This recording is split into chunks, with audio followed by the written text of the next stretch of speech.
Ujai, and welcome to the first edition of the Gate of Gates podcast. Before we get started and before we get into the nitty-gritty of the conversations that we're looking to have today and the special guest that we have today, we just want to take the time to really acknowledge the non-material. We want to take the time to acknowledge the ancestors that are standing behind this great work, all of our ancestors and all the ancestors of the Earth Center and the Kepta temples that brought us together for this great work, and all of the powers of nature, the deities, the forces of nature that brought us together in order to do this great work. We really want to acknowledge the powers of nature, the forces of nature, and the forces in the invisible. And without further ado, welcome to the Gate of Gates podcast. We've been working very hard to bring this podcast to you guys and making sure we get our ducks in an order. We had a slight few technical difficulties that delayed our start time a little bit, and yet here we are. Without further ado, the Ancestral Army returns. And we're lucky to have a special guest with us today. This brother has been very instrumental in helping us in a lot of the projects we've been doing on the West Coast, in Manu, in America, in California. In terms of a lot of things we've been doing, he's a very special brother, very, very articulate brother, very authentic brother. And I'm here today. I'm a Dogon initiate. My name is Tutipsa Mahekwar Namir, and I have my co-host here. Hi, my name is Kajizriman Saikapta, and I'm an initiate at the New Jersey Earth Center, member of the second generation, and I'm here hoping to have a good conversation and learn a lot from our guest today. And we're lucky enough to be joined by, I'll let you introduce yourself. I won't do it for you. Blessings. Man, first let me give honor to the space. Thank you for having me. It's a true gift to be here at the Earth Center on Earth Day. Say it again. I want to give thanks to Makadu, Naba, and the whole legacy here. It's really a privilege, and from my heart to the center here, thank you. My name is Erik Armstrong from Los Angeles, California, and I run a couple different nonprofit foundations, one of which is called UMSO. The other is known as No Res Gourmet. I'm a chef by trade. So once again, thank you. Give thanks to all the ancestors, and excited for this experience today and to learn. Oh man, we're excited. We had a completely different topic lined up for you guys today, and we had a completely different lineup for you guys. We had a completely different lineup, and Kenny Botcher, they're telling us that we can see you on the floor in the Instagram. Yeah. So we're just gonna need you. We're gonna need you to move a little bit over. We had a completely different lineup for you guys today, and we had a completely different topic. But we were sitting here and we were having conversations and we were gearing up to do this talk today, and even from yesterday. And then we're lucky enough to have Erik's presence in the temple. And we were sitting here, and I didn't want to put pressure on Erik to come through on the podcast because we had but I did. I put complete pressure on Erik to come through on the podcast. What do you say? We voluntold him? Yeah, we voluntold. We were like, you should do it. It'll be perfect. You should do it. I got involved. You want to get involved. We left him no options, right? And the reason why we did that is because we say that when you have a guest to come and visit you, it's like the gods themselves are coming to visit. And we don't want to look a gift horse in the mouth. Mm. So we figured, everything that we're planning to do, the special launch of this podcast, and the months that we've been putting in trying to get it ready, to get it up to par, the practice runs and everything to try to, get it up and ready, we said, the basis behind this podcast became about how do we make things more accessible, because we tend to have there tends to be this kind of disconnect at times where it's very difficult for people to come and approach the Dogon and approach the knowledge and approach everything that we have and for it to be accessible. And then you're such a brother that if I could put it, you know, in a nutshell, you're a brother that I would consider, look at and say, like, that's a brother that knows how to bridge gaps. That's a brother that knows how to enter into spaces and doesn't have any problems in terms of entering into spaces and being authentic. Does that make sense? And I was like, you know what? I was like, I don't want to press him. I don't want to pressure you to come on the show. But then it kind of ended up being like, you know, you should really come on the show. Like, I wanted whether you like it or I not. wanted to pressure you. I felt that. Just I felt that, like the combos and everything. I was like, Oh, yeah. So, you know, this conversation, we want to keep it real, you know, authentic and real, you know, smooth. And so why don't you tell us a little bit about who you are and your background and how you grew up and where you come from. Okay. Just make sure you're talking to the mic though. How much time we got? That's a lot. We got all the time in the world. Well, man. So I'm from Long Beach, Compton, California, that area of the world. Shout out to Cali. Yeah, thank you. And I grew up in, I would say, a mixed experience, right? Because I grew up until the age of around 8 or 10 in a white family, you know? And then I got in some trouble, and I was thrown in like a juvenile delinquent center. And for the next 8 to 10 years, I was in a foster care, but not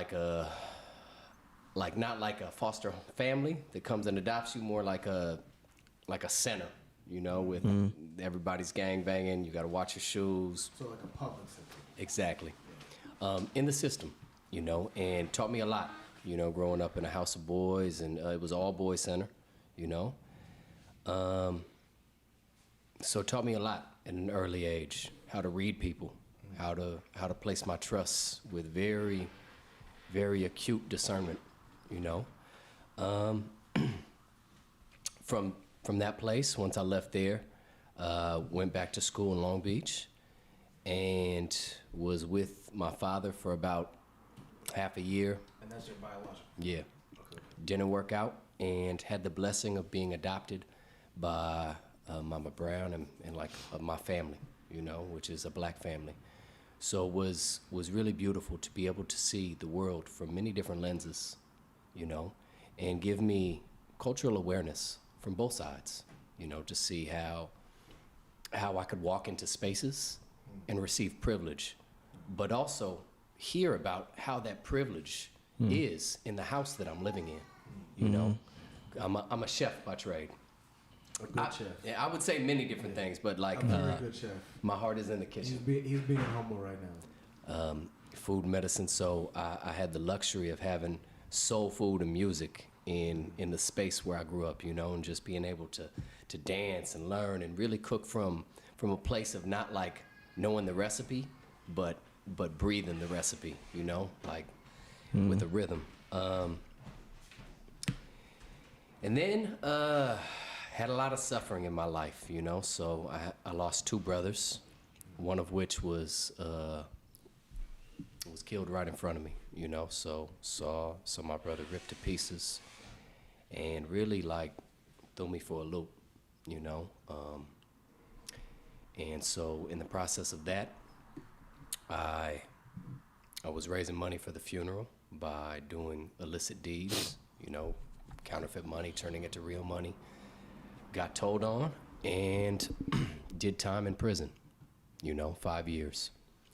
Running. They got you for 5 years for just counterfeit money? Nah. So I got 2 years for the counterfeit money, but I ran with the blacks, you know, because that's what I can't be around people who are saying things but that originally you were 2 years. You got the census for 2 years, but then it ended up being 5 years in total. When you're white, of the complexion white, and you run with the blacks in California, any yard you touch has to have a riot, because the wood car cannot allow that to happen. The wood car, what is that? So the woods would be considered the pecker woods, or the woods, that's the whites of prison. You know, and if you run with the blacks, then it has to have a riot, because if the whites allow you to stay, that's a violation, you know. And typically, you have to be the first to crack it off. So the blacks would always be behind me. When you say crack it off, what does that mean? So they're 'Cause I know. so like if I don't move, I might feel you. I might understand you. Yeah. But, you know. For so if I don't move, no one moves, right? They have to first see that I'm willing to You bow. protect myself. Yeah. Right? So in a way, it's kind of like a initiation in a different way, though. Yeah. And so when a few of those occurs, your points go up. And then from that place, I had to do SHU time. SHU means Segregatory Housing Unit. And I had 3 years in a box the size of a bathroom for my home.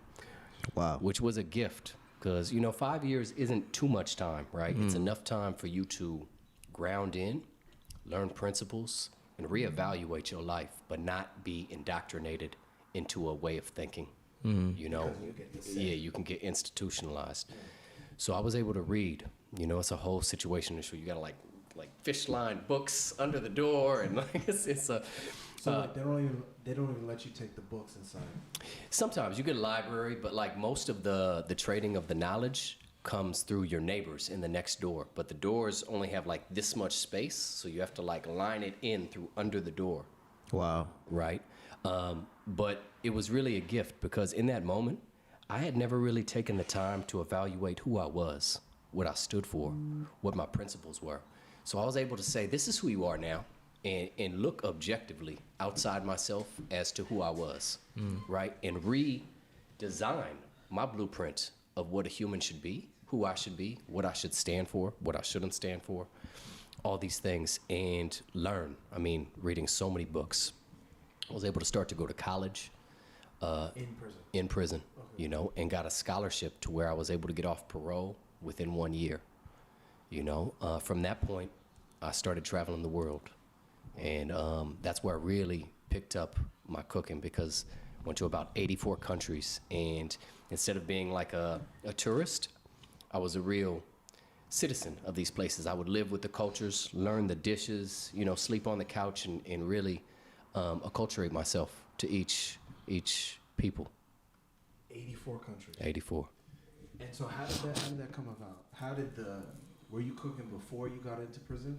Yeah, I've been cooking since I was a kid, bro. But yeah.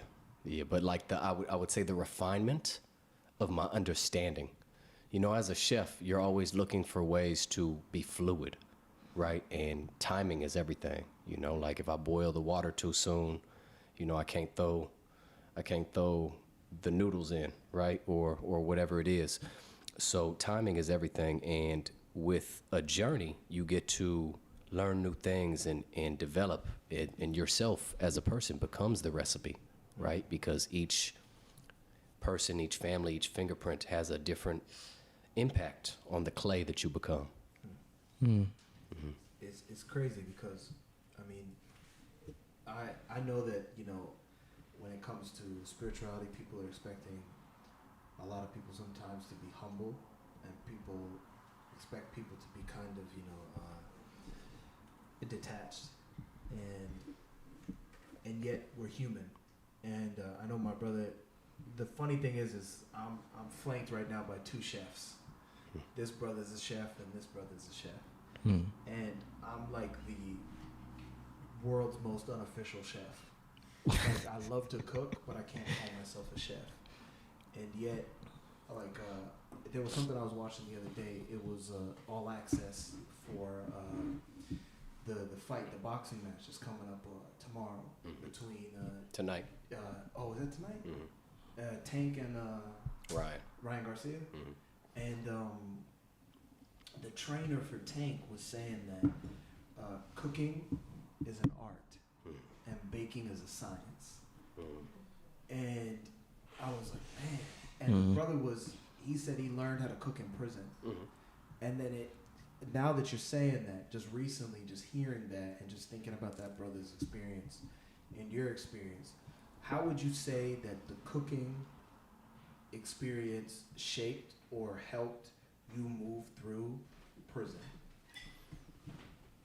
In a sense, I had many jobs in that reality, right? Cooking was one of them, but Wasn't the only one, right? And I think more importantly, the solitude shaped me in prison, right? The silence, because if you're in the population there, you know, you're always on your toes, and you don't have so much time for self-work, you know, because there's always a hustle, there's always other things. But when you really go into a bubble and you have the inspiration to change, it's one of the finest grooming mechanisms, because you have the absence of all distraction, right? And you can practice. Overstimulation almost. Yeah, exactly. Like, you know, you really have the ability to be with your thoughts, be with your prayers, be with your ancestors, you know. So, would you, because you mentioned a lot about different lenses, like culture, because obviously you grew up in a white family and then you transitioned and then you were raised by a black family, and that gave you a perspective that was dualistic. You can see one end of the spectrum versus another end of the spectrum, right? But then you go through this hardship in life and then you find yourself in prison. And then now, as a cook, you're in prison, you see all the different ingredients in your life coming together, and you have that solitude. And then now you see, okay, this is me, this is who I am. Now, that takes you to travel the world and then now find yourself in many other places. You see other lenses, other perspectives. You get different meals or different ingredients to cook, right? To basically make up the dish that you are today. So now my question for you is, how do you know who is you or yourself with all of those different lenses that you find yourself experiencing? That's a great question. That's a really, and I like the analogy. I try to say fluid, you know, and not put too many adjectives like I'm a chef or I'm a painter, you know, because I think as the human being, as spirits, we're capable of being all things, you know, and boxes. One thing I learned in prison is like they love to put people in boxes, you know, and I think that's a colonial mindset that's so often pushed on us. Like you need to be this, like even school, right? The school system, it's like you should be a doctor or you should be this, and they're training us to be workers. They're not training us to be free thinkers. Well, even the way that I don't want to interrupt you, but even the way they kind of build schools nowadays, it's like they're building schools to prepare people to go to prison. Yeah, school to prison pipeline. It's like the way that the schools look, like what do you call it? The architecture of the schools. The archetype. They archetype, like the way that they structure it, like follow rules, like be here at this time, do this, so on and so forth. You know, we ring the bell, we do this, all that kind of stuff. It's like preparing you to go to prison. It almost looks like prison. I mean, Yeah, man, it's a new age plantation. That's all it is. right. If I had a bell, I would ring it right now, but I don't have a bell. But thank you, New Age Plantation. We New can Age snap for you. Plantation. Yeah, exactly right. Like, Yeah. So, back to the question. How do I see me as now? And really, I see me as a vessel of possibility. You know, especially the most important thing I see myself right now is a father. You know, I've been gifted with 2 amazing children and the most incredible wife, who's Afro-Latina. So that's another like cultural shift that I get. You know, I'm gifted with that. It's a whole pot of gumbo going on in my life. Yeah, so shout out to the wife. yes, baby, I love you. Good. Yeah. So back to the story. So from the leaving of prison and going into traveling the world, I started 2 foundations because I was living a lot in the jungle with indigenous cultures. You know, so I wish I had your life. Like I wish I just, like you said 84 or 82. 84. 84. I'm like, just hearing you say 84, I'm Paid like, a hard price for those gosh. things. So I mean, but you know, what do they say? They say experience weighs more than theory. So I'll take it. I'll take it. Yeah. Yeah. So from that point, started learning so much from indigenous cultures, you know, who are truly, man, Shout out to Earth Day. It's an honor to be here at the Earth Center. It's Earth Day. On It's Earth Day. Earth Center, Kepta. Right now, we're going through a transition phase, so we're really changing our name from the Earth Center to Kepta, which is just the translation of Kepta. So Kepta really translates to the center of the Earth, or the Earth Center, and we're just rebranding because life doesn't afford you the ability to remain static. All things change in a dynamic environment, and the existence is becoming. And since the existence is becoming, then that means that we need to change ourselves as well. That means the organization as a whole, in terms of an entity, adapts and becomes as the existence becomes, and that means that ourselves, we do the same. So the entity of the organization itself is made up of individuals that come together for a common goal. And Erik is such a great brother to have around. I'm not blowing smoke up his butt. I'm not giving praise where praise is not due, because That's such a weird analogy. Yeah, thank you. I mean, I just Thank you for that. I just had to say it because I'm not the kind of person that gives props unless it's like for real, right? I felt like I was in an academy right before the start of the show. I was like, man, you know what I'm saying? And it kind of it's interesting because having Erik on the show, Erik's so articulate in terms of how he's able to speak to bridging certain gaps. And I really, really wanted Erik to come on the show, but I didn't want to force Erik to come on the show, because the way he can speak to his experience and the way he can speak to certain things, I think is, invaluable. And let me not interrupt you anymore. Just keep going. Thank you. I feel like, once again, I want to just reiterate my sentiment for being here, and especially for Irita Naba. Naba Irita. Yeah. Naba Irita, who I consider a great teacher. I was gifted to meet him in Miami. After you, actually. After you I know. and Yeah, Nehez. Nehez and I met you which is crazy. At Aniwa in Big Bear. Because it's funny because Hatika was sending me your contact info, and he's like, hey, this brother's been really reaching out, and can you reach out? And I was like, yeah, no problem. And then when he sent me your contact info, I'm like, Erik Armstrong. I'm like, that name sounds so familiar. And then when I started looking into it, I was like, wait a second. I was like, I know Erik.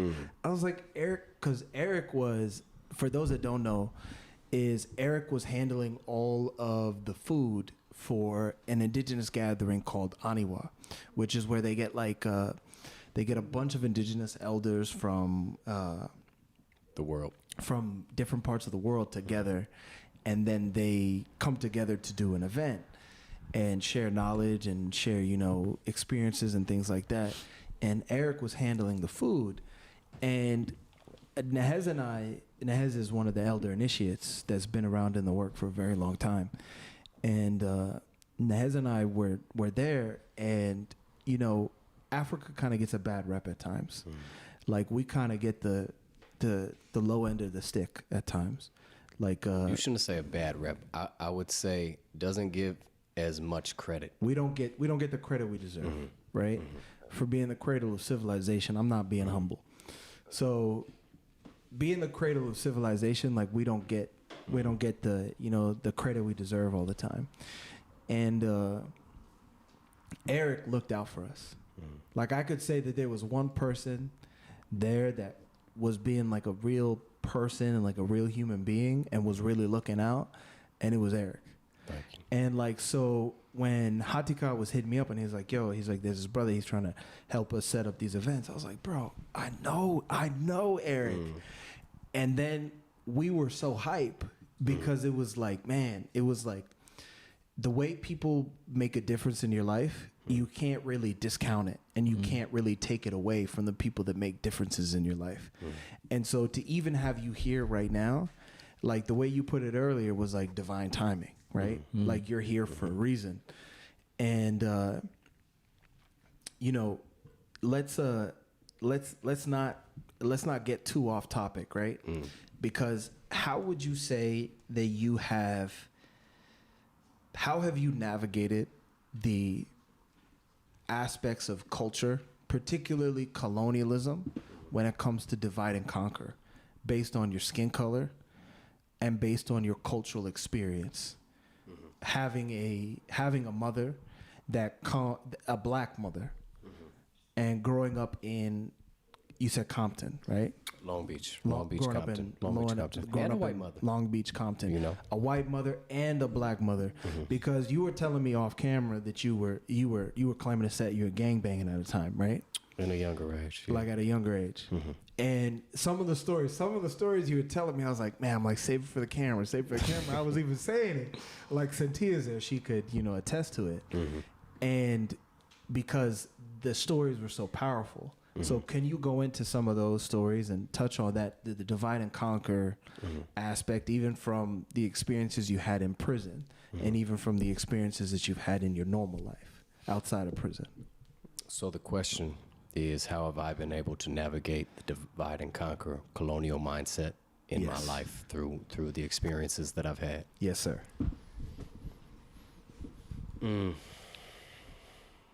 Differently in different phases, right? Because at a younger age, when I was in that reality and of that energy, it was like almost on some me against the world type vibes, where it's like I had to prove myself so much. Like in my neighborhood, I fought everybody just to be put on, but then in a later stage now, I would say, just learning from the water, being fluid, and greeting people with my principles wherever they are. I started a couple foundations. Both with two brothers of mine. One is called No Res Gourmet. And over the past 3 years, we fed about 100,000 homeless people plant-based meals. And from doing that, we learned really that as amazing as that is, it doesn't really impact the future, because we have to focus on legacy programs. So now our main agenda is to teach inner city kids or kids without access how to plant their food, how to develop a relationship with the earth, and teach themselves things that can't be taken away. So essentially creating sovereignty through community programs. Because in a place like LA or New Jersey or New York, where we're trapped in this food desert, if you're solely dependent on colonial structures, such as grocery stores, such as Walmarts, such as, Amazon, then you can never truly take the shackles off. You can never truly be free, because you can't grow wherever you are. So being able to give that education and that wisdom to the children is my highest priority right now in life. Being able to learn from masters like Irita allows me to do that at a greater level, right? To understand the spirit of each plant and learn from a lineage of teachers such as the Dogon is truly a gift. And I'm grateful for my ancestors pulling me here, to be able to learn from y'all. So, I really got to say, your name is Armstrong, right? I think you have lived up to your name, because it seems like the life that you've lived so far has really tested you and it's built you. In a sense, it's made you very strong. So to kind of like segue off of the question I previously asked you before, like I really want to know and get to understand, because even before I ask that question, right, I think a lot of us, we tend to think we're outside of colonialism, or we tend to think that maybe we're better than it because we can recognize the realities of colonialism. So we think maybe we're better than those who don't see it per se. But I want to get an understanding for you, because you mentioned the jungle. You were knee deep into these countries. You're in these cultures. You were engraved in it. How did you see the colonialism in yourself play out? Was it really affecting you to even adjust to those situations and those environments? Man, that's such a great question. Absolutely. Absolutely. I mean, when you go to a place where, like, there's no toilets, you know, like you're in the jungle and you're living in a hut. No toilet paper. Yeah, like, Yeah. and then like there's the segue of also you're living in the hut while the people taking care of you aren't, right? They're giving up this hut so they can live, and you're like, man, like, who am I to take this? You know what I mean? And you really see your ways. You really see how much you depend on your technology and how much you depend on all the things you have. And when you're doing the shadow work and you're really looking yourself in the eyes and learning and starting to speak to the plants, starting to listen to the plants, right? Because so often we have so much noise that we project or that we're used to. Like some people in the city can't even go to sleep without the TV on. You know what I mean? Without stimulation. So learning from indigenous cultures who are so often so quiet, you know, can teach you with a look, with a grunt, or with so many things, you know, with just being able to like sit there like a child, look, listen, and learn. You know what I mean? And it's so humbling. It's so beautiful because you could see the connection still with the earth. And I think more than anything, when I was there, that was the quality I aspired to learn so much is how to harmonize, like Naba says, how to harmonize your way of life with being a lover of nature, you know, because like Irita says, that's when the power really comes, when you can manifest those two things together. And that's so true. So true. Yeah. Beautiful. I'm gonna be that guy. I'm gonna be that guy that asks you about what was it like, because you were talking about, like, you know, navigating through prison. You keep going back. Oh, yeah, I'm going back. I told you I'm gonna be that guy. Hey, bro, I'm trying to go to the jungle. You're like, no, we taking you back. We're going back. Going back, yeah. Back in the system. Yeah. Because That's just like the system. just like the system. Yeah.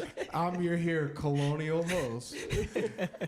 Because because you were talking about, you know, the difference between, like, you got to be the one to set it off, right? Or you got to be the one to kind of to set the stage when there's a confrontation of some sort. Like, particularly because you were rolling with the blacks, right?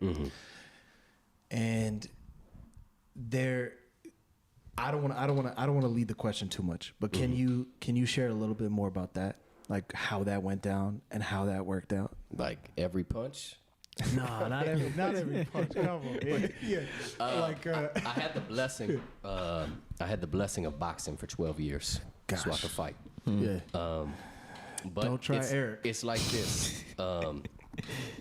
Things come, like typically with a knife. You know it's coming, and if you don't, How do you know it's coming? you can feel it. You can feel it. You can feel it, Like bro. you just look around and you see somebody, Man, like, I'm gonna put it like pick this. up the knife. It's one thing that a racist cop hates more than blacks, and that's a black white, because he considers you a race black traitor. Yeah, when you say black white, what do you mean? Like a white person. Like you? Yeah, exactly. Okay. In that energy, like because they're like, this doesn't belong here, and we don't honor that, we don't respect that. So it's a very high tension, you know. Gosh. It's a So very you're high saying tension. that cops hate. So let's just, because we want all the smoke here on this podcast. We're not afraid of the smoke. So you're saying that there's one thing that cops hate more than black people. It's a white person that rolls with black people, that's like assimilated into black culture. I'm not saying that the white person, like myself, can never truly understand what it's like to be black, right? Because this system here in America, especially, like, you can have $2 million, $3 million, and still get judged as if you have nothing, or as if you're a thief, right? I've seen that. But in that environment, in that reality, you feel that, because you're supposed to be here and you're here, and you've traded this that we've given you, this privilege that you've given you, to be here How dare you? You know, you've traded our race in, you're a traitor. So it's a different energy. Like, because in the system, like, they have to manage and segregate and divide and conquer, but that's expected. Now, when an anomaly comes in this situation and we believe it doesn't align with our values, then there's a different energy that they want to inject into that situation. You know, so whether it's looking away, whether it's sending somebody, like, and that's what you say. So, like, when you first hit a yard, you would have to go and check in with your car, let them know, and then from that point forward, you're going to feel the energy.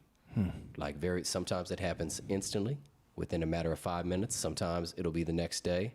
It's just however the yard is, but it's coming. And what happens is I have to go. So whenever it comes, I have to take flight, right? And after that, When you mean like you got to go and take flight, what do you mean?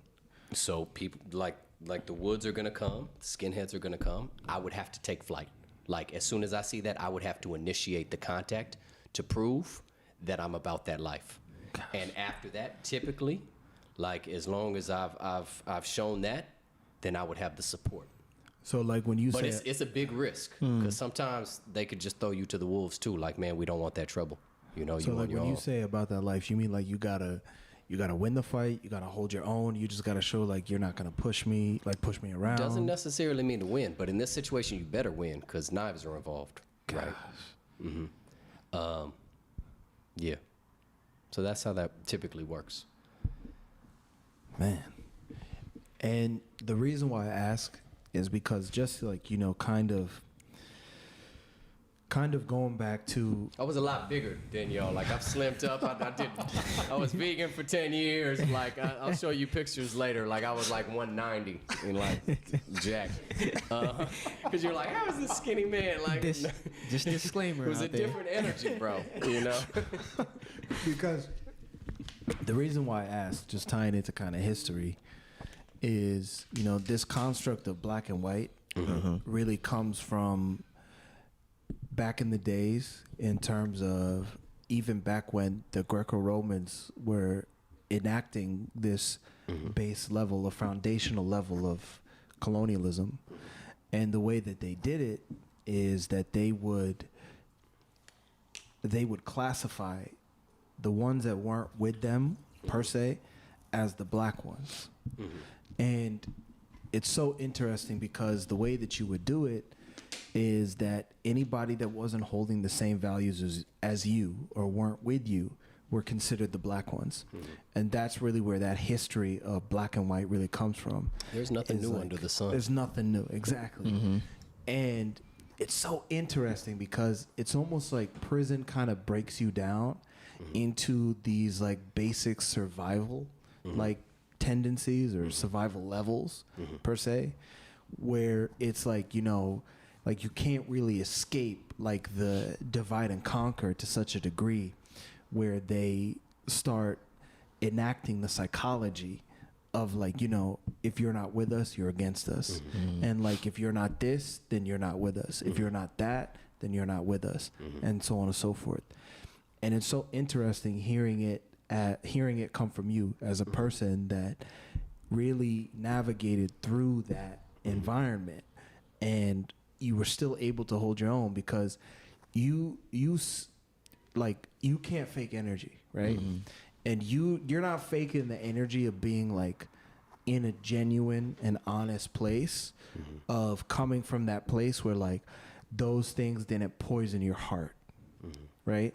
Because those things can really poison your heart to such a degree where it's like you can end up really kind of getting consumed by it, and you haven't been consumed by it. So it's like, how did you navigate through those spaces without getting consumed by that, like your people that look like you, right? But don't think like you, because we say colonialism is a mindset. And feeling like and looking at you like a traitor. And then people then kind of but people accepting you and taking you in that are looking at you and being like, you know what? This brother holds the same values as us, so we're going to take him in. but he doesn't look like us. So I think now, and don't get me wrong, there were many dark nights. I wept. There was times I wept, you know, like sad. I can't hold my mom, can't like nobody to talk to. And when you're talking about how does the segregation really come in, it's not on the yard, right? Because then you have the fight. But like when you go to the hole, not getting your food, you know, not getting your commissary, not getting the books, you know, that's when So you're saying like the guards are in on it? of course. Like they're like, Of they can course. they're like withhold you're a that from you? traitor. For real? Of course, bro. Wow. Of course. So, in dealing with that, learning about fasting, like, oh, y'all think y'all got me? I can fast, you know? And that's what I'm saying, like, really rewriting your moral code and understanding the power that you have, you know? Right. In a state now, I would say one thing that really helped me was ayahuasca. And, like, being able to face my shadow, die. Like, I've drank over hundreds of times. So you were doing ayahuasca in prison? No, after. Okay. After.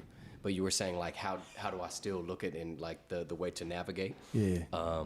Really helped. I'm like, wow. But I'm like, that's y'all, only for y'all a got certain it space. down. I feel yeah. like now this is the next evolution after these things, like learning about how to do things without that and really go to that place through your breath and through your spirit, you know, and through your ancestors.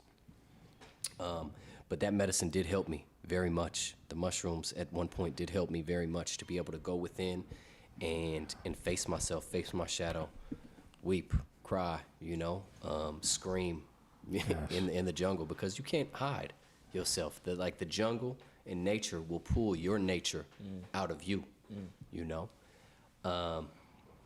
And now to this day, I don't feel like there's like, my walk is my prayer. You know, people, What do you mean by that? like, my truth is who I am. I don't hide. I don't lie. I walk my truth, right? It's not always the prettiest, but I feel like people can feel my vibration, and it reverberates through them when I talk. People can know if you're faking it or not. Yeah, so like white people, like I don't change my voice when I talk to white people. I talk just like this. I don't, you know, like I give people my energy. Yeah. And I know what that is. I know what it carries. I know the weight it holds. And regardless of who I'm talking to, because I'm able to speak well, and because I look people directly in their eyes and I give them all of my spirit, more than any piece of gold or silver or dollar, that can translate, you know? So the true currency is your energy. It's your fearlessness. It's the understanding, the knowledge of self, right? That's your true currency. That's very interesting, because we were talking about being in the jungle and going back to like indigenous cultures again, and you mentioned a lot about fluidity and how you have to learn how to like be fluid and navigate, because nature is, as I'm sure you know, is very rigid. It's very rough. It's fluid, yet at the same time hard. It's almost like you ever seen like those currents like in the river when it's really, really roaring? Like that's how nature is. So you kind of have to learn to go with that flow. You have to learn to be fluid and calm whenever it's calm. You have to learn to be crashing in hard when it's crashing in hard. And that can be very not a joke. difficult. Like that can really push somebody to the edge. And with your story, it seems like you almost were pushed to that edge. And then you find yourself now in a different environment with different people showing you different things. In a way, them showing you new things is what's leading you to change that moral compass or change yourself, that thing that's leading you to really yourself, really. So I guess my question I want to ask is, do you feel here in the West, what's missing from us here is really the things that you experience is really just culture? Because for me here, I don't think we have really what we can call culture. We more so have maybe commonalities. Say it again. We have commonalities, but we don't have culture. Like we don't have actual communities. If I had a we bell, don't I'd have ring a it. common goal. We don't have things to unify ourselves towards. Yeah, that's a great point. I think the culture of America is imperialism. right? The culture is capitalism, which is just another word for that. That's why, like, when you see America going to new places, first they take their currency so that people can't have any spending power. The next thing they do is they create war, right?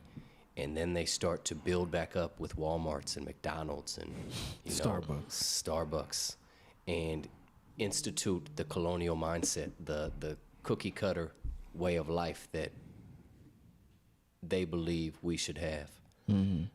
So yes, in a large sense, I think there is a huge culture missing here. But more so, I think there's an agenda to push a view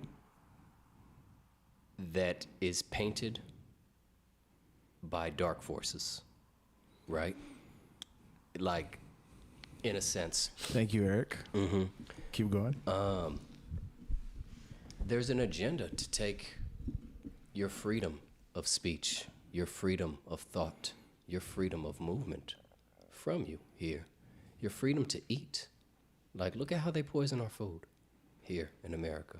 It's so strongly related to why my purpose in life right now is to teach kids how to plant and be free of the addiction of honey buns and flaming hot Cheetos and all the sugar, fat, and salt that they've created a recipe as addicting as heroin, you know?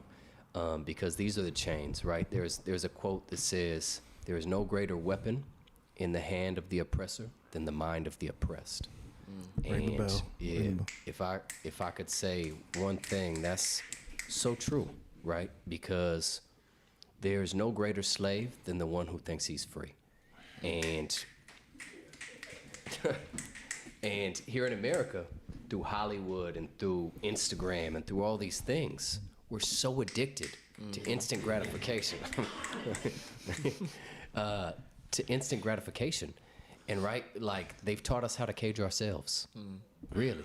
They've taught us how to cage ourselves. So, and not even have the awareness to see the cage, right? It's really, and I think this doesn't exist in a lot of other places because there's still the harsh realities and survival. But also in that survival, the beauty, the songs of the birds, like the dance of the water, you know, like nature is rigid, but it's also fluid, you know, like every tree has water. Everything in that jungle has water. So there is the energy of fluidity as well, you know, and the water has memory of 1,000 songs, you know. Well, we say, you know, make friends with suffering. And it sounds like what you're saying is like, you know,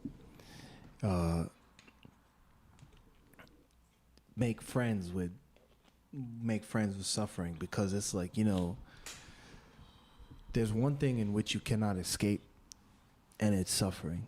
And it's interesting hearing you speak about it, because, you know, just hearing you touch on the fact that, like, you know, that there's the beauty in that struggle.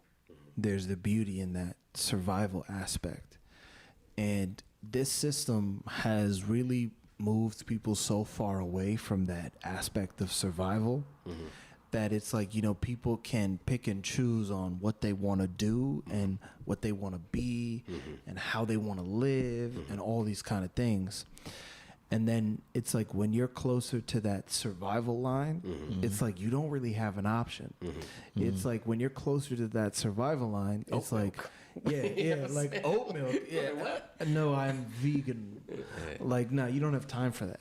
You know what I mean? Like, you don't have time. You don't have the ability to pick and choose. Especially in places where it's hot, right? Exactly. Like, And then reality hits you. Reality hits you, and then you're limited in the way that you're not able to say, like, hey, you know what? Like, no, I'm not gonna do that, or I'm not gonna be this. Like, we say that you have the luxury of being able to say, I'm not this. Like, it's this concept of like holding life hostage, right? Like, you can only hold life hostage in an environment that's disconnected from nature. in an environment that's disconnected from that baseline of survival. And when we say like holding life hostage, we're talking about these individuals that say like, you know what, like, nah, like I don't want to do this, I don't want to do that, like I'm not this, I'm not that. And then you can pick and choose to go against what you are. You can pick and choose to be the opposite of what in your base reality you are, which means like a woman can say like, hey, I'm not going to be this. A man can say, I'm not going to be that, and so on and so forth. And then a man will say like, you know, like today I feel like I'm this, or I'm not going to do this because I feel like that. Or a woman will say like, today I'm this, and I feel I'm not going to do that because I feel like this. Whereas that in survival situations, it's like the woman's not going to be like, well, you know, I feel like going to fight the lion today. You're going to send a man to go fight that lion because the existential reality is that the man has a physical advantage that the woman doesn't have. Whereas that the existential reality is the woman has a spiritual advantage that the man doesn't have physically. So again, I'm going to be that guy. I'm going to take it back there because I think, you know, prison makes life simple and prison makes life easy. Like easy, like, what are you talking about? Easy in the way like where repetitive. it makes it not complicated. And survival becomes about simplicity. Survival becomes like, are you fitting in or not, right? And then prison becomes like, prison is the closest thing in this society that you could say is close to survival, right? Because it's just about like, are you fitting in or not? Because if you're not fitting in, you're going to get, you know, you're going to get what's coming to you. Like somebody's going to catch you slipping. But if you are fitting in, somebody's not going to be able to catch you slipping. Somebody might have your back when there's a blind spot and so on and so forth. It's like all boats rise together, right? So with that being said, how would you attribute the concept of survival and this aspect of choosing what to be, what you want to be, and not being, you know, what you are? How would it work in prison, or how would it feed into it? I mean, that's a multi-layered question, right? I think the thing about prison is that it gives you, should you be able to listen, the gift of discernment, because everybody wants something. Everybody has a different angle, you know, and not most have your interest in mind, you know. Easy, I would say not, because there's always the political game that's played from many different angles.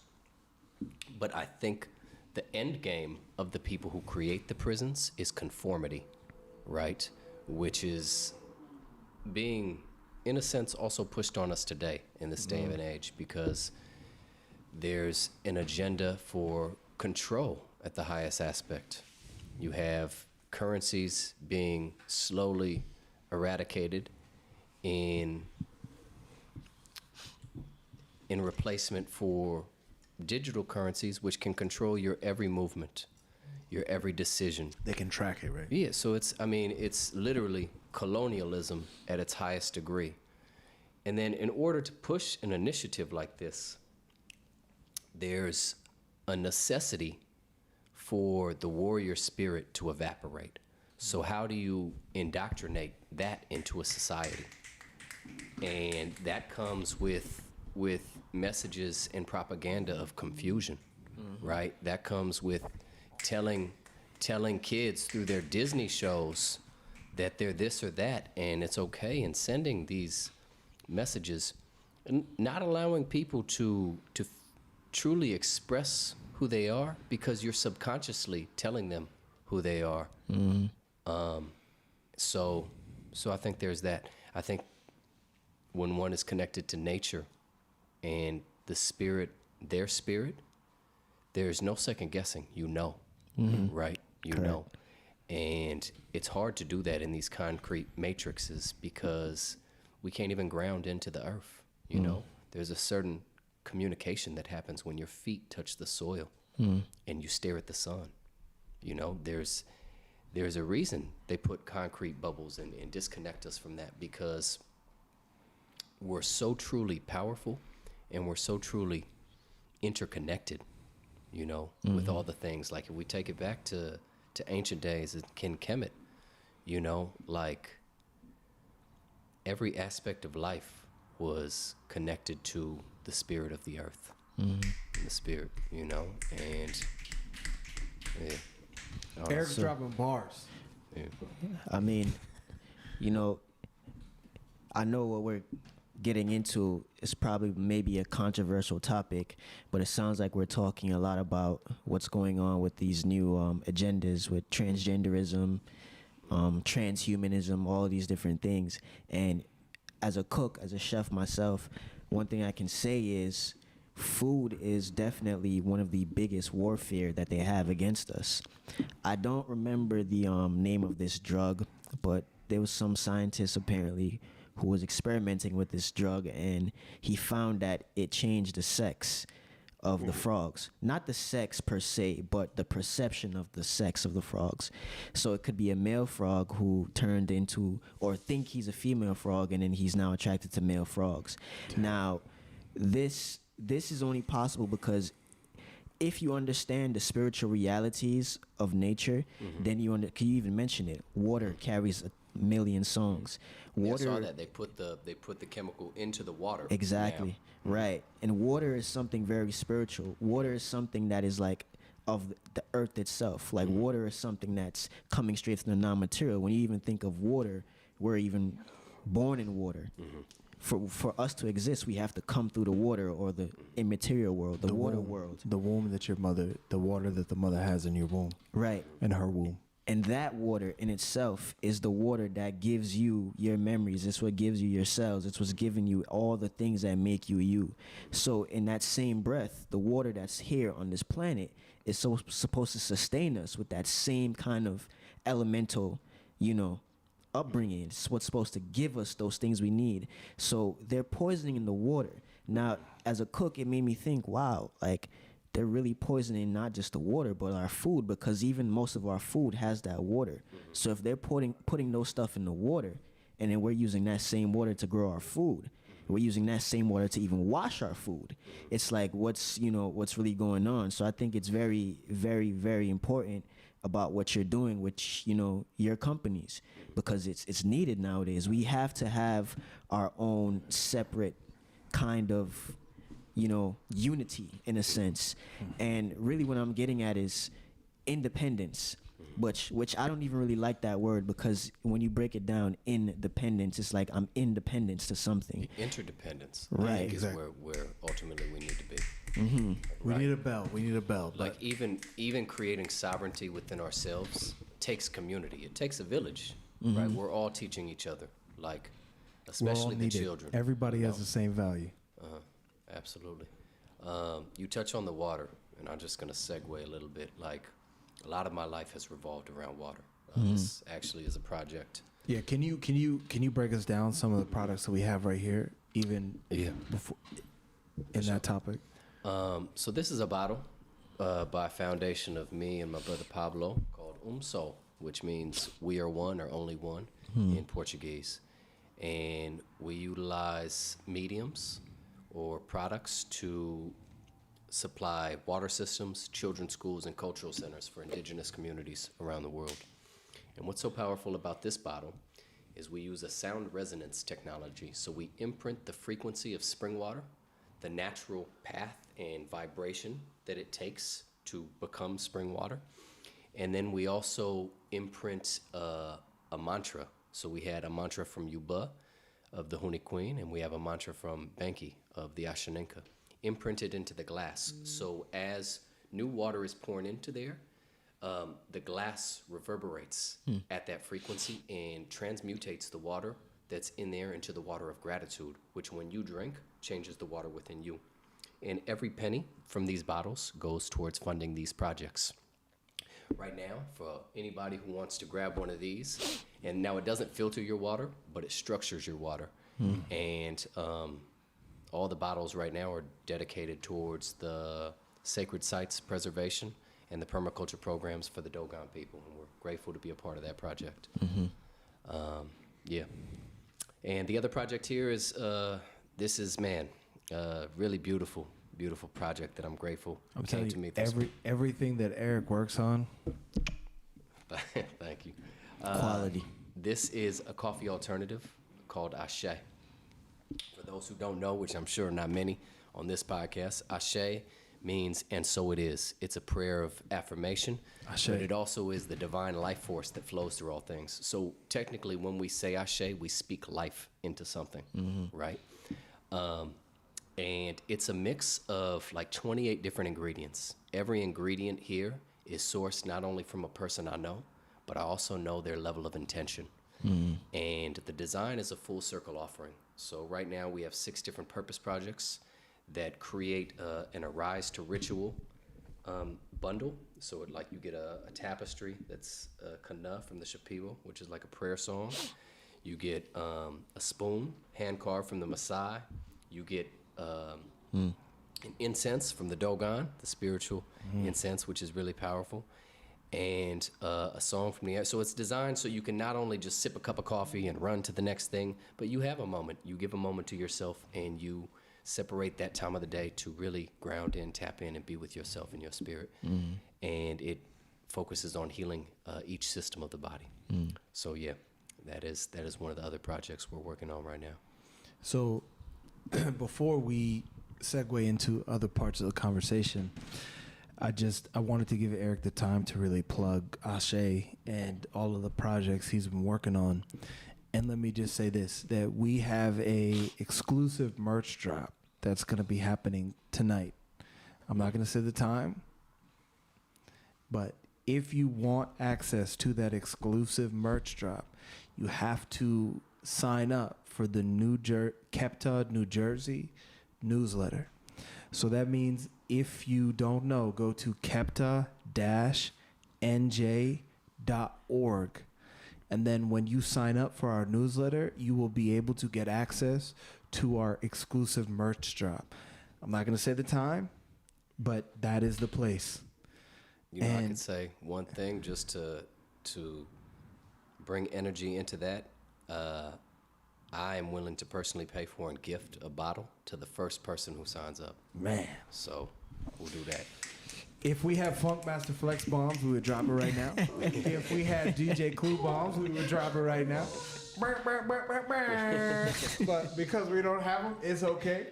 But we would drop them right now. We would drop the bullhorn because, look, there's this concept of all boats rise together, right? And we want to make sure to support each other in the projects that are making the world a better place.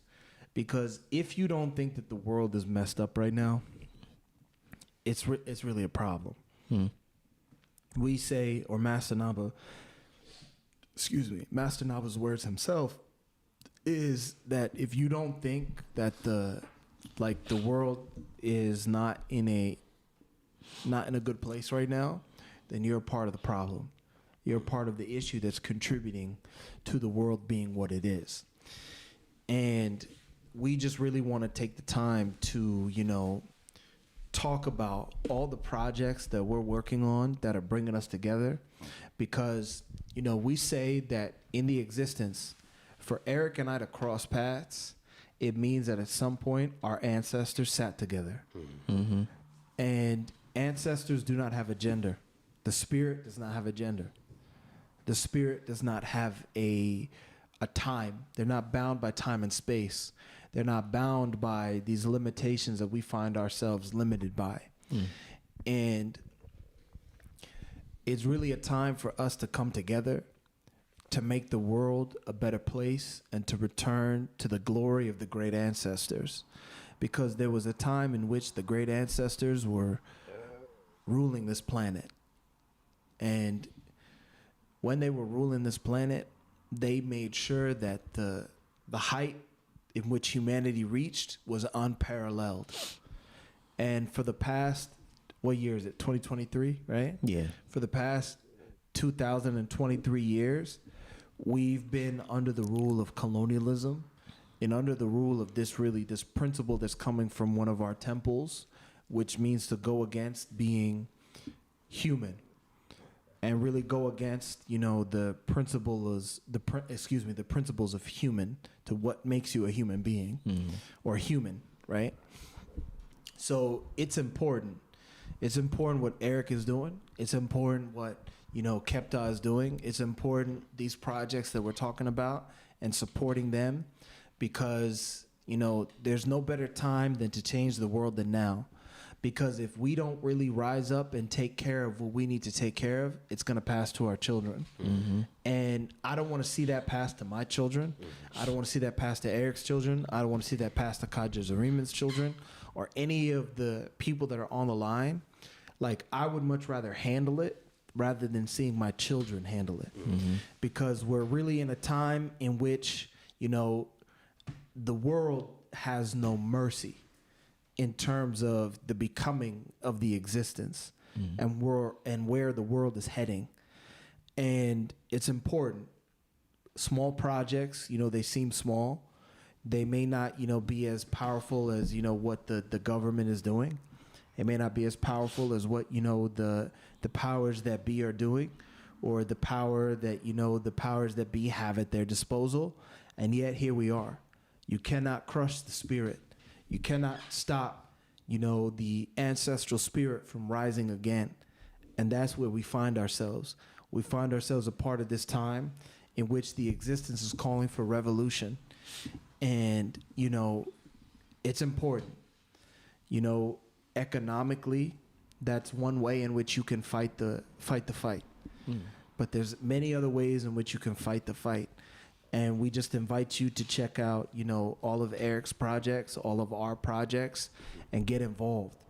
Because, we're not out here like the Red Cross or some of these fraudulent, so-called nonprofits or fraudulent, just like organizations in which we claim to be fighting for something, but we're really just a part of the problem. Like, we put our money where our mouth is. Like, we're about it. Like, we're about it in ways in which, if me and Erik were, really and Kaja Zariman, if we were really out here like the pastor and defrauding you and driving the Mercedes, and then you coming through paying your tithe or tithe, whatever they call it, tithe, and then just coming out here with the Mercedes Benz and the private jet, like some of these televangelists, that'd be one thing. But nah, we put our money where our mouth is. We're in the fight. So we invite you to join the fight, and just know that merch drop that we got coming through. At the bottom, it says the Ancestral Army has returned, and the Ancestral Army has returned, because in order to say that the Ancestral Army has returned, it means that my ancestors cross path with Erik's ancestors, cross paths with Kaja Zariman's ancestors at some point or another. And that's what led us to this moment. Mm-hmm. And that's what allows us to connect in order to, come through to bring you this message that we're bringing you now. So please, check it out. We're going to drop that link. Make sure you're subscribed to that newsletter. Check us out, kepta-newjersey.org. And then that's how you sign up for our newsletter. And also, Erik, if you could please drop, your website and everything, so that people are able to connect with you as well and everything that you're working on. Yeah, I would love to speak on just the Kepta and Ankashta, and I'm not an initiate yet. I'm going in the process of becoming one. Was really, for those who haven't been to the Earth Center or here and haven't experienced Ankashta healing, I was really astounded, being someone who works in the healing space and doing all of this, at the level of the consciousness in this community and the teachings, mind-blowing. And the level of service, So for those who do want to come here and experience that, I think, even if you just have a free day and want to experience something outside yourself, it's a great lesson in life to be here. The community here flows so well. have a common vision, and are really about what they say. So it's beautiful to be here as a guest, and truly honored. For those who want to get Ashe, you can go to Drink Ashe. So that's drinkase.com. And for those who would like a bottle, you could go to help, HELP, UMSO, UM as in Mary, SO.org. I'm telling you, we're going to get a bell, we're going to get a bullhorn, we're going to get Funk Master Flex bombs and Clue bombs, DJ Clue bombs. And we're going to be back next week like, It's coming. It's coming. it's coming. Yeah. Yeah, you know, it's truly an honor. It's truly an honor that we're able to be in this time and be able to be able to connect on, you know, on the tip in which we're connecting with, because, you know, a lot of the things that you find right now are about, you know, the disharmony and the disconnect, and it's rare that you find people that can really bridge the gap. Because we have a lot of projects that we work on, I had to do my taxes recently, right? And the accountant that I got to do my taxes, she was telling me, like, that nonprofit that you work with, right? She was like, are they really for real? Like, or are they, you know, kind of like hiding money or like doing this and doing that? And I was kind of like, man, if I told you what we really do on a day-to-day basis, like, you wouldn't even be asking me that question, right? Like, because if you saw how much like we actually about it, like a volunteer organization, you wouldn't be even looking at us in that way. Because I actually think that's a great question for her, because she's actually going against a colonial thought, right? Because she's starting to second guess a lot of the nonprofits who have been a mask for imperialism. Like, you see a lot of NGOs and multinational companies go into countries as saviors.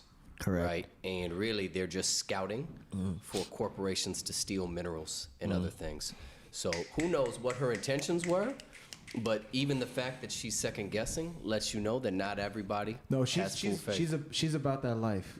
Like, shout out to Somya. Okay. Like, that's the accountant I'm talking about. Beautiful. Like, yeah, like, shout out to her. Like, I'm not trying to make the block hot in terms of, like, you know, like her being about that life, but, like, you know, she's about that life. Like, shout out to her. Shout out to Somya. But She's like, why you threw me in there like exactly, that? she's like, don't You put know. my. But if you need an accountant, check out Somya. You know, it's interesting because growing up in Jamaica, we have this saying when something is like bad or negative, or like something is going wrong, or, you know, somebody's on some BS. Grandma will just kiss her teeth, go crosses. So where that really comes from historically is, you know, back in the days when we were fighting against the Portuguese and the Spanish on the island. This is Jamaica. This is Jamaica. Okay. Like, us as escaped slaves, because my people are Maroons, so I'm from the mountains, so we're Maroon people, right? So we fought against the Spaniards. Now, when the Maroons were fighting against the Spaniards, one of the ways we would identify them was by the cross.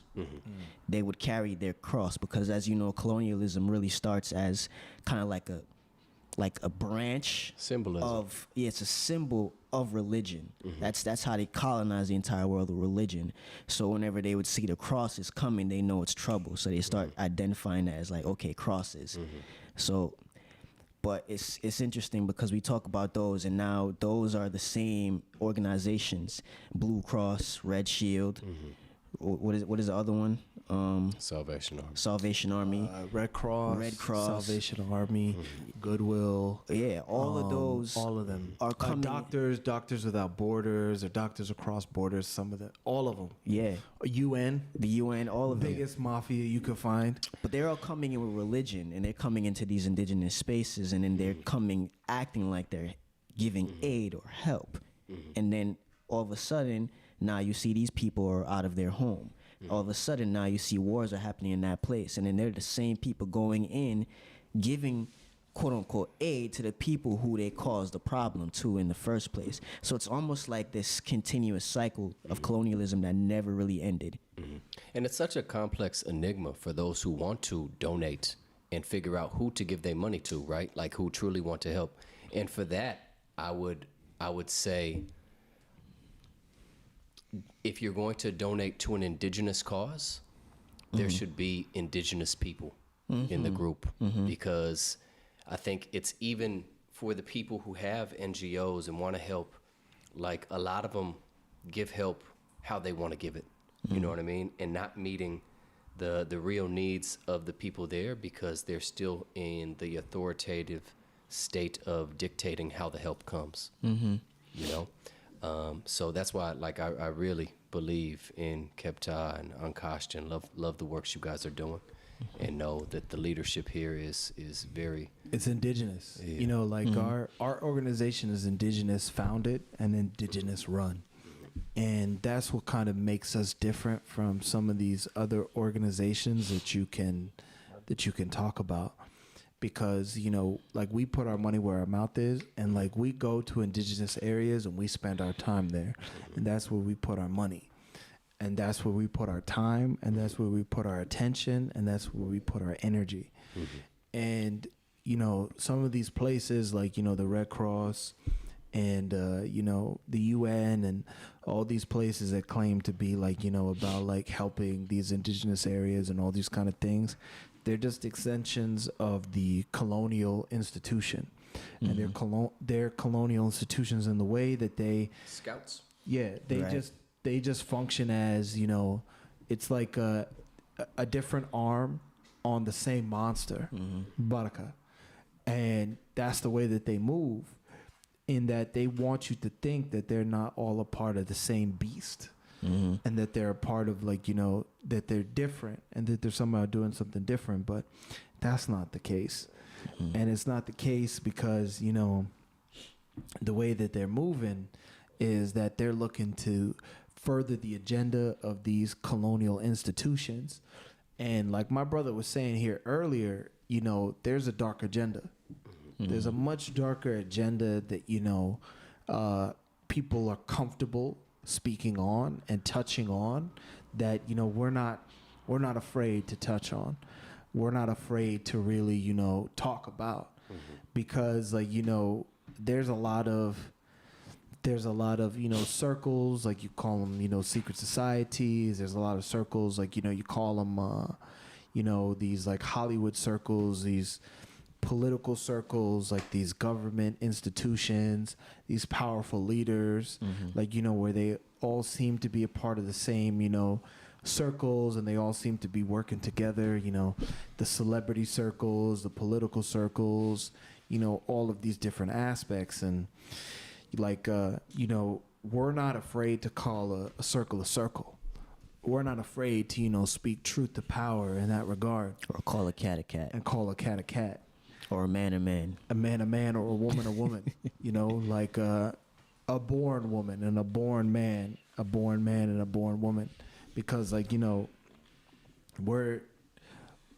we know what we're standing on, and we know where we're coming from.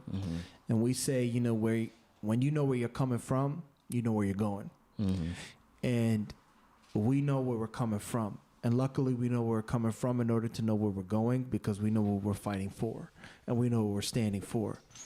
And there's a lot of these forces that are working to, you know, destabilize, like, the natural people and, you know, people, the indigenous people, because there's really like a spiritual and cultural war that's going on, and it's taken the form of many different aspects. And, you know, we don't want to downplay this spiritual war that's really going on. And the reason why we wanted Erik on the show today is because Erik's really talking about it from a, you know, from the street level.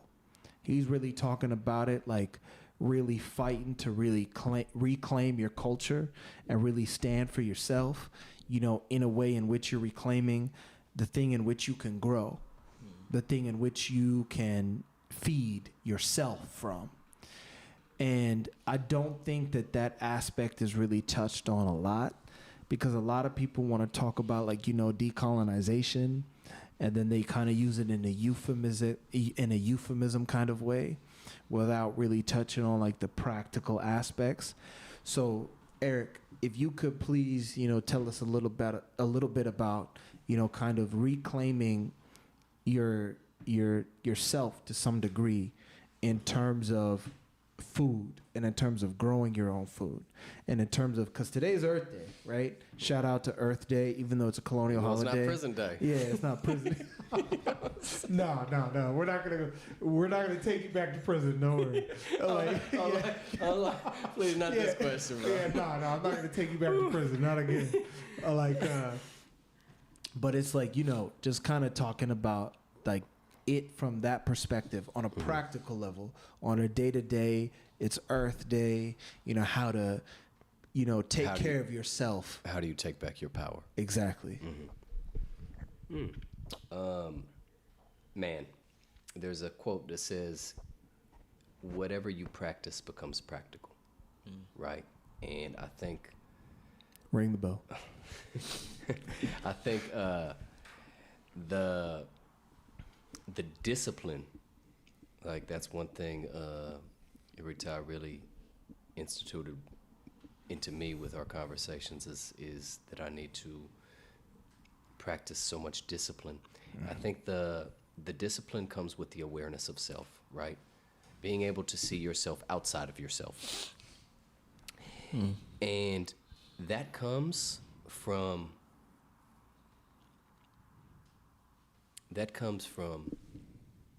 being in tune with your spirit at the highest level, right? Because like it's really hard sometimes because we can create these characters or these personas of who we believe we should be, right? Like what we've told, what we've done, and this you're like a different person to every person who meets you, in a sense. Some people, right? Because you've been that person for so long, and you're expected to do this. And especially here in America, there's this constant pressure to keep up with the Joneses or be this or be that. And I think we begin to take back our power when we say, this is who I am. Like I know who I am. I know why I'm here. And you begin to create these little minute rituals on which you speak to your ancestors, on which you speak to the plants. You meditate and you receive their wisdom. And it all starts with that. For me, food is everything, right? And food, every time I touch a carrot or a potato or anything, I touch that earth, and I understand it's my responsibility and obligation to put my energy in a healthy way to heal people from that food. Like we have another foundation called No Res Gourmet. You can find us noresgourmet.com, and that's the one where we feed and teach people. Can you spell it? NORESGOURMET.com. So for me, a lot of it starts there, understanding like what I put into my temple and the sources from where it come holds a lot of weight, right? And yeah, but it's also like staying away from the TV, staying away from the Instagram, staying away from it because they're so addictive, like so addictive. Like they're creating algorithms that cater specifically to your desires. On top of that, they monitor your pupil dilation. So they see, oh, he likes this a little bit more. Oh, he likes that a little bit. And they're creating this trap that's catered to the mindset that you desire and the comfortability that you desire. So it's not allowing you, they say, true evolution happens at the precipice of extinction. And I think like we die a little bit each day when we decide not to be comfortable, right? Because we can be like, man, no, like I could choose to not do the workout, or I could choose to not walk the dog, or whatever it is, but by saying no, like I have the power, I can do this. You take back your power. Yeah, man, that's really great, because actually that was the next question I was planning on asking you, because I always remember this story. Like, it really blows my mind. I was in Brooklyn, New York, Brownsville. Shout out to Brooklyn. The 90s, Yeah. right? Yeah. And I was walking. Colonialism is from Brooklyn. Yeah, I was He's Jamaican, but he's from Brooklyn. Don't let him fool you. Yeah. So I was walking with my ex, and she was telling me like, "Yo, you know, there's an apple tree in over there down the block." I'm like, "What are you talking about? Ain't no apple tree in the hood. What are you talking about? You're crazy." She's like, "No, like I'm gonna show you." So we walked, and it was this huge apple tree right there on the block, right by the projects. And I'm just looking at it. I'm like, "Wow, that's crazy." And it's abundant. It's full of apples, and they're edible. I can tell they're edible. It's like red, green, flush, nice. And I could tell because some of them were even falling on the floor. It's so much apples on the apple tree, like there's apples just on the floor everywhere, just rotting. And in my mind, I'm thinking to myself, this don't make no sense. Because in Jamaica, when we see fruits, we just pick fruits. We eat fruits. It doesn't matter where we from. Like we just go in there and we get them. But then to see that there's a fruit tree here and nobody's eating it, it stunned me for a little bit. That I sat down and I thought about it. I'm like, wow, what is this? Then across the street was a supermarket, and I saw somebody buying apples, and I was like, wow, the way they got us is crazy. It's like you said, it's really in a box because we have the option of thinking that we're free to do something. And it's amazing. It's wild because really it's just comfort. That's all it is. It's just being comfortable. So I'd rather go and buy the apple than pick the apple or climb the apple tree and get some apples from the apple tree that's right here. That's all it is. It's just comfort. And it's so crazy how to control us with that comfort. And my question for you was really, you know, how do you manage that comfort in your life? Because we all suffer from it. But I think you pretty much already answered it, unless you have a different answer. I think it's hard, right? Because, like, innately, we want to resist pain and anything that causes us pain, right? So we strive.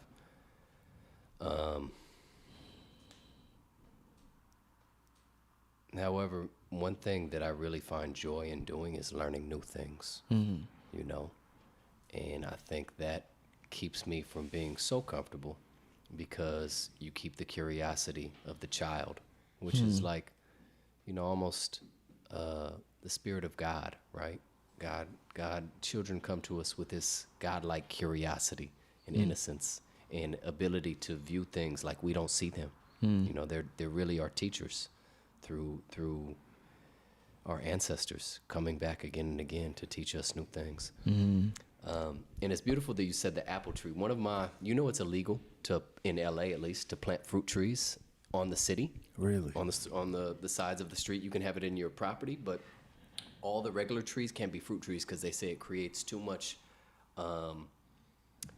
waste. And one of my thing was like, man, you know, like we have all this homelessness. Why can't we just plant fruit trees here, and that would feed the people that are so hungry? You know, and I wanted to do like a rebellious act where I start planting fruit trees all over the city and like taking away the other trees. You know, when we were there in California, everywhere we went, we saw orange, tangerines, grapefruit. Like it was a bunch of citrus trees on properties mainly, but nobody's eating them. To the point I started just picking them everywhere I went. I was picking them, and But we had to be careful. Stuff falling. Like I'm like, what is this? Why is nobody eating it? I don't understand. Do you know why? Why they not eating their fruit? Yeah, why they not eating their fruit? That's weird. You gotta ask them, but like, don't go to prison for an orange, bro. I tell you that. I think you took it there. You took it there. You took it back to prison. We didn't take it there. I think the deeper question is like, why can't we plant fruits on the trees? You know, because it creates a level of sovereignty, right? It's a community action that makes things a little bit more connected. You know, who knows the conversations you'll have with your neighbor at that fruit tree, right? You know, while you sharing and creating wealth that's not dependent on a system to charge you for it. Take a little bit of your energy, you know, because ultimately in a capitalist society, the end game is to be able to monopolize your energy for their good, right? And I think that's what most colonial structures are trying to perfect. How can we get every drop of your energy for our purpose? Yeah. There's a bell. I know, right? my ring on the cup made the bell. And, you know, man, there's so much to go into. And like, you know, Like we're gonna be back here every Friday at 7 p.m. as long as there's no technical difficulties, right? Because like, you know, I know we were a bit late today, but nonetheless, like we're gonna be coming at you every Friday, you know, with Gated Gates, and we're gonna be lucky to have like, you know, guests and, you know, different people coming on board and all of these things, because you know, Gate of Gates is, even the concept in and of itself is that it carries in which, like, you know, when all the BS melts away, you find yourself at which the first gate of gates in which you're willing to walk through in order to really start the process of fitting back into nature. And, you know, without getting too deep and, you know, without getting too much into, you know, what we do and who we are, because we're going to be coming at you every weekend. And like, you know, as my brother here said, like, you know, we're playing chess. We're not playing checkers. And as we continue doing these episodes, like the intensity in which the conversations and the subjects in which we're touching on are going to increase. Because, you know, we find ourselves at a junction of humanity in which people are really afraid to kind of, you know, speak out against the powers that be. And shout out to, you know, Kanye right now, because like Kanye is really speaking to a lot of people as somebody that's in the inside, that's speaking about the things that are happening behind closed doors and that a lot of people are afraid to speak on. Shout out to people like, you know, Kyrie. Shout out to people like, you know, the original, we call him the original revolutionary, Nebnabalamusamora Dinabig, because like, you know, he came through with the knowledge and connecting people back to the culture. And I was talking to an OG one time, and this is an OG, and he was telling me, we were sitting down, we were having a conversation, and I was really showing my youthful ignorance at the time.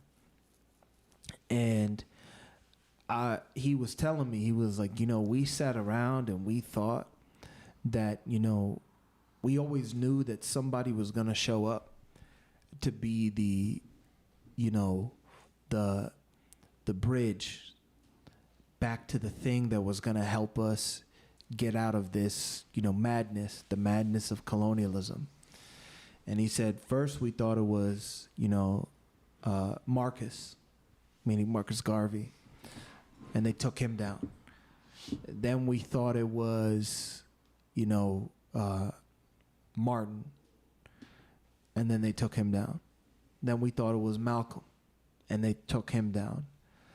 And then we thought it was Dr. York, and they took him down. And he said, but the way Master Naba showed up, we didn't know that it was him. And these are words coming from an OG. It's not coming from me. It's not coming from somebody that's, you know, an initiate. This is coming from somebody that's been fighting the fight on the streets from day one, that's been, you know, trying to, you know, fight the system and fight the things that the system is really, you know, championing and things like that. And I say that to say, because, you know, for us to even be here bringing you this podcast, it's really important for us to take into consideration the thousands of years and the, you know, sacrifices in which ancestors had to have made over the course of generations in order to find ourselves here today. Because I'm just a product of my ancestors, the same way Erik is and the same way Kaja is. And if you find yourself on this line listening to this podcast, I want to make sure to stress the importance to say, like, we're not going anywhere. We're not going anywhere. We're going to come, and we're going to come even harder. And we're showing up even more. And, like, just get ready. Because this is the first episode of the Gated Gates. This is the first time in which we're coming at you. But, you know, the conversation is only going to get more intense. The things in which we're touching on are only going to get more intense because that's what the world needs right now. As the world's getting hotter, it's time for us to get cooler. As the world's getting colder, it's time for us to get warmer. And that's what you're going to find. And if that in which is what you're looking for, that's what you can find at any of the locations in which, we find ourselves. If you're looking for it in Chicago, if you're looking for it in Houston, if you're looking for it in Baltimore, if you're looking for it in Montreal, if you're looking for it in Toronto, if you're looking for it in London, if you're looking for it in Coventry, if you're looking for it in Merita or Africa, but we call it Merita, that's the indigenous name for it, or if you're looking for it in New Jersey or New York City, this is where you're going to find it. Or if you're looking for it online, this is where you're going to find it, because we have an online temple. And we're not shying away, and we're not afraid to have these conversations that a lot of people are afraid to have. So for those that are afraid, we got you. For those that aren't afraid, we got you. And this is where you're going to find it.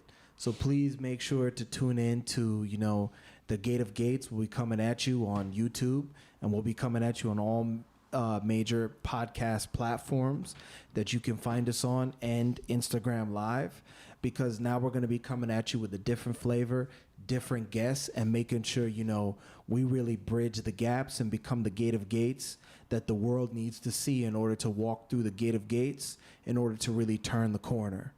So this is where you're going to find it. We really appreciate you, Erik, for coming on. We really appreciate you for sharing and being authentic and open about, everything, your experiences in your past, and everything that you faced and everything that you've been through, because, we know how people can really be in terms of, really diminishing people's experiences and diminishing people's voices, depending upon the way they look or depending upon, the way they talk or the way they carry themselves. And, we appreciate you for being who you are.